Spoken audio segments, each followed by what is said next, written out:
The pressure on the Islamic State group has been turned up. In Iraq, it's day 3 of military operations to rid Fallujah of the Sunni extremists. West of Baghdad, the city's been under the control of the Islamic State group for more than 2 years. Meanwhile, in Syria, a US-backed alliance of Kurdish and Arab fighters has started a campaign to expel Islamic State militants from the countryside north of Raqqa, their de facto capital. JTIC Laurent has more. Long live the Democratic Kurdish forces. A last-minute talk to boost morale before these Kurdish forces launch an offensive against the Islamic State group. The Kurdish forces are now ready to liberate the north of Raqqa from the Islamic State group. We're ready to liberate the residents of Raqqa. The Syrian Democratic Forces have begun attacking the countryside around northern Raqqa, the IS group's self-proclaimed capital. The goal is to expel the militants from the area, the first phase in a coalition-backed plan to take back Raqqa. The SDF forces are supported by US-led airstrikes. US military personnel have also been advising fighters on the ground, but US authorities say they are not involved in on-the-ground battles. The SDF is made up mostly of Kurdish YPG fighters and some Arab fighters. It was formed last year under US encouragement to bring the two groups together, united in the fight against the IS group. The SDF has claimed important victories in northern Syria, but the US is hoping to boost the number of Arab fighters within the alliance before launching an attack on Raqqa. According to estimates, the SDF is made up of at least 25,000 Kurds and only around 5,000 Arabs. For more on this, I'm joined now from London by Otso IHO, an analyst at IHS Jane's Terrorism and Insurgency Centre. Hello, thank you very much indeed for your time. So, Islamic State-controlled territory gradually shrinking. What impact is this having, do you think, on the psyche of the organisation?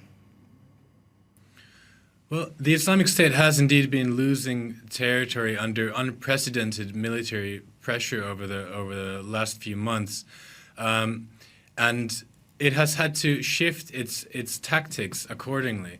What we've seen in terms of a kind of operational shift has been a change from traditional military tactics of attempting to hold territory to relying more on kind of insurgency-driven tactics of carrying out punitive mass casualty attacks in key locations. Over the last couple of weeks, we've seen a number of very destructive suicide attacks in Baghdad, as well as the attacks in the coastal cities of Jable and Tartus in Syria, which had been largely untouched thus far in the conflict. So the Islamic State has really, under this pressure, has reverted back to insurgency tactics that it has used before to continue exerting pressure and to continue showing that it has these capabilities. So the Sunni extremists are changing tactics, but when I say psyche, I mean that without a caliphate, what's left of the Islamic State group? Wouldn't it just become just like any other jihadi group? Well, the Islamic State will hope that that its ideology will live on, and it will, particularly in the case of Raqqa and Fallujah, what we're going to see is an attempt by the Islamic State to avoid the kind of destruction of this psyche by exploiting sectarian tensions in these areas. So, for instance, what you'll see in Fallujah will be attempts to emphasize the role of Shia militias in the offensive on Fallujah in a bid to increase support and ratchet up support among the local Sunni population and portray the offensive as a way to disenfranchise this population by the central government. And the same is true for Raqqa. As we've seen, the Syrian Democratic Forces are primarily made up of Kurdish fighters, and the Islamic State has already begun to exploit this to recruit fighters within Raqqa for the Islamic State to defend the city. But there's not just, obviously, the main operations we've been reporting on this week, Raqqa, Fallujah, also under pressure, though, in the Mosul area, Aleppo area. Can it handle the Islamic State group being attacked on so many fronts?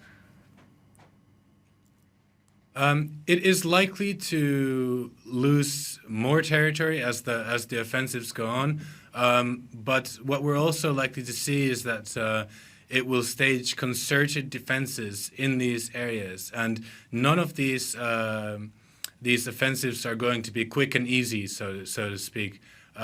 It's likely that in places like Raqqa, Fallujah, and in particular Mosul, the operations are going to take months, and the Islamic State is likely to be able to create the kind of defenses that will see the fighting protracted, and which will also create significant destruction across all these areas. And again, this is something that the Islamic State will be able to exploit. It will be very difficult to kind of rebuild these areas if in the course of the offensives you see entire parts of the cities flattened and the predominantly Sunni areas destroyed.